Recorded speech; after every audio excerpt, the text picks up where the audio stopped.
Shalom dan selamat pagi. Saya Nurwan Aprilia dari jurusan Bimbingan dan Konseling.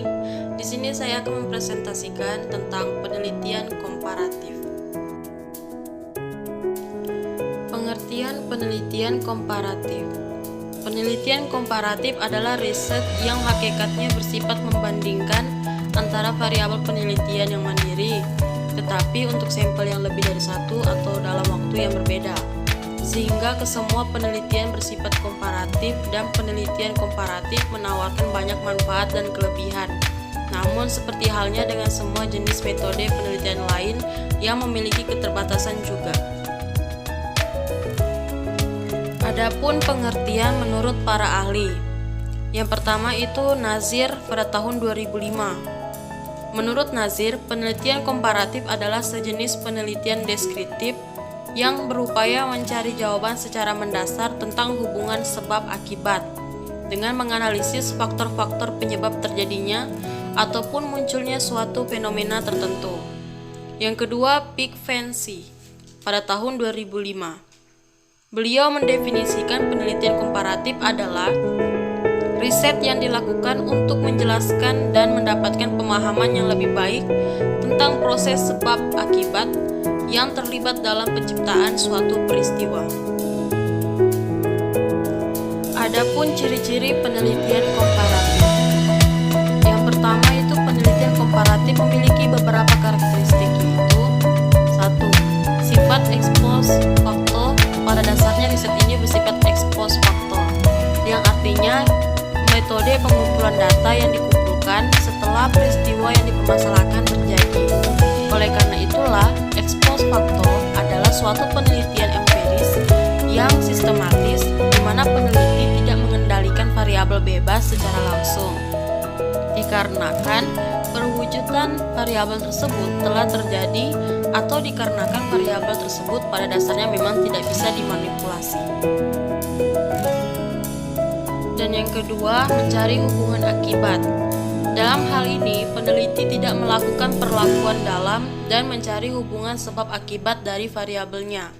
Tapi peneliti hanya mencari satu atau lebih akibat-akibat yang ditimbulkan dan mengujinya dengan menelusuri kembali masa lalu untuk mencari sebab-sebab, kemungkinan hubungan, dan maknanya. Penelitian ini cenderung menggunakan data penelitian kuantitatif. Adapun macam-macam penelitian komparatif. Pertama, bentuk metode penelitian komparatif antara lain perbandingan kontras secara individual atau individualizing comparison contrast. Sejumlah kecil kasus untuk memahami kekasan masing-masing kasus. Ini pada dasarnya melibatkan penggambaran sepenuhnya karakteristik masing-masing kasus yang dipelajari. Ini membantu memperluas pengetahuan kita dan memberikan wawasan untuk melihat kasus secara mendalam. Metode ini tidak dapat dikatakan benar-benar komparatif, tetapi memanfaatkan perbandingan dalam aspek kecil penelitian. Yang kedua, perbandingan universal atau universalizing comparison. Perbandingan ini bertujuan untuk menetapkan bahwa setiap kejadian dari suatu fenomena pada dasarnya mengikuti aturan yang sama. Ini melibatkan penggunaan perbandingan untuk mengembangkan landasan teori-teori fundamental dengan generalisasi dan relevansi yang signifikan. Melangkah lebih jauh untuk memberikan teori yang menjelaskan kasus yang sedang dipelajari. Misalnya, untuk pengembangan teori industrialisme, revolusi sosial, dan lain sebagainya.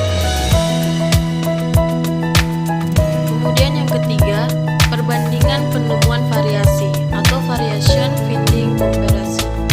Perbandingan ini berusaha untuk menetapkan prinsip variasi dalam karakter atau intensitas suatu fenomena dengan memeriksa perbedaan sistematis antara kejadian, yaitu membandingkan berbagai bentuk fenomena tunggal untuk menemukan perbedaan logis di antara kejadian dan menetapkan standar variasi dalam karakter atau intensitas fenomena itu.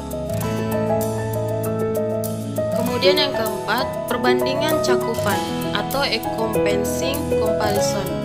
Perbandingan dalam penelitian ini senantiasa menempatkan contoh berbeda di berbagai lokasi dalam sistem yang sama, sebagai cara untuk menjelaskan karakteristik mereka sebagai fungsi dari berbagai hubungan dengan sistem secara keseluruhan.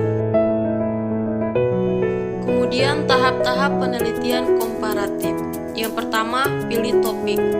Dalam memilah sekaligus memiliki topik penelitian, biasanya si peneliti mencari pengalaman atau situasi yang telah terjadi di dunia nyata. Yang kedua, tinjau literatur. Meninjau literatur tentang topik dapat membantu peneliti mengidentifikasi variabel independen dan dependen untuk penelitian ini. Ini juga dapat membantu mengidentifikasi variabel asing yang dapat berkontribusi pada hubungan sebab akibat antara variabel independen dan dependen. Yang ketiga, mengembangkan hipotesis. Hipotesis penelitian harus menggambarkan dampak dari variabel independen pada variabel dependen secara nyata, sehingga dapat ditemukan jalannya riset secara sempurna. Yang keempat, pilih kelompok pembanding. Para peneliti harus berhati-hati ketika memilih kelompok dan berusaha untuk memilih kelompok yang hanya berbeda dalam hal variabel independen jika memungkinkan. Ini akan membantu mengontrol variabel asing dan mengurangi efeknya. Beberapa peneliti akan menggunakan teknik seperti pencocokan yang biasa digunakan dalam penelitian eksperimental dalam upaya untuk menemukan kelompok yang sesuai yang berbeda, terutama dengan adanya variabel independen. Memilih alat untuk mengukur variabel dan mengumpulkan data dalam penelitian komparatif, peneliti tidak harus mengimplementasikan protokol perlakuan. Oleh karena itu, adalah pengumpulan data lah yang memungkinkan dilakukannya perbandingan antar kelompok. Penjelasan ini bisa berasal dari sumber data yang ada, survei, wawancara, dan lain-lain. Kemudian menganalisis dan menafsirkan hasil. Analisis umumnya menggunakan statistik deskriptif dan inferensial. Untuk analisis statistik deskriptif, peneliti biasanya menggunakan ukuran rata-rata, frekuensi, dan standar deviasi. Statistik inferensial yang umum digunakan meliputi uji T, analisis varian, dan chi-square. Tes-tes ini membantu peneliti menentukan apakah ada perbedaan yang signifikan secara statistik antara kelompok. Di sini ada beberapa hal yang perlu diperhatikan dalam melakukan penelitian komparatif. Yang pertama, batasi jumlah kasus, kelompok, atau negara studi komparatif adalah yang terbaik. Ketika kasus dipilih dengan cermat dan jumlahnya terbatas, studi ini biasanya melibatkan tingkat pengetahuan yang signifikan tentang masing-masing yang sulit jika ada terlalu banyak perbandingan. Jika ada terlalu banyak kasus, kelompok, atau negara untuk membandingkannya meningkatkan kemungkinan kesalahan dan meningkatkan kemungkinan kasus yang tidak relevan berdampak pada hasil. Kasus, kelompok, atau negara harus cukup mirip untuk masuk ke dalam beberapa jenis kategori atau klasifikasi yang mendefinisikannya dan membuat studi komparatif. Yang kedua, pemilihan kasus studi komparatif tidak menggunakan seleksi acak untuk menempatkan kasus, negara atau individu ke dalam kelompok. Bahkan kasus atau kelompok biasanya ditentukan sebelumnya atau ada.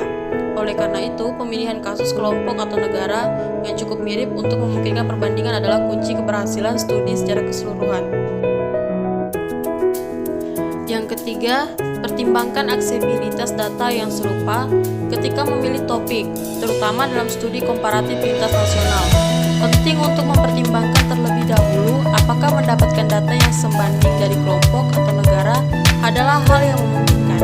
Misalnya, jika membandingkan ekonomi kedua negara, peneliti harus menyelidiki indikator ekonomi apa yang akan tersedia dan apakah mereka akan memperbolehkan dilakukannya perbandingan. Yang keempat, kembangkan kerangka analitik setelah kasus atau negara dipilih. Kerangka analitik adalah aspek atau karakteristik khusus dari kasus perbandingan yang diputuskan peneliti untuk diteliti. Sebagai contoh, jika peneliti memilih untuk membandingkan negara-negara yang pemerintahannya digulingkan dalam 50 tahun terakhir, dia perlu memilih kerangka analitik untuk mempersempit data ke aspek minat tertentu. Peneliti dapat misalnya memutuskan untuk fokus pada gaya pemerintahan yang diterapkan. Mengidentifikasi kerangka analitik membuat peneliti tetap fokus sehingga tidak ada gangguan dari data lain yang mungkin menarik tetapi tidak relevan, seperti sifat pertempuran yang menyebabkan penggulingan pemerintah tersebut. Kemudian menafsirkan hasil. Ketika menafsirkan hasil, peneliti harus berhati-hati tentang menyatakan bahwa variabel independen menyebabkan variabel dependen, karena kurangnya pengacakan dalam pemilihan subjek penelitian dan adanya variabel asing. Mungkin lebih baik untuk menyatakan bahwa hasilnya menunjukkan efek yang mungkin atau penyebab yang mungkin. Yang terakhir, contoh penelitian komparatif. Adapun untuk contoh studi kasus yang mempergunakan metode penelitian komparatif, misalnya saja studi penelitian tentang diaspora Yahudi modern dan More pada tahun 1966, studi tentang asal sosial kediktatoran dan demokrasi yang dilakukan oleh Green pada tahun 1997, riset yang menjelaskan perbedaan antara perilaku dua anak berdasarkan urutan kelahiran, di mana perihal ini biasanya menghubungkan karakteristik masyarakat pedesaan dengan berbagai koneksi mereka dengan kota atau daerah perkotaan terdekat.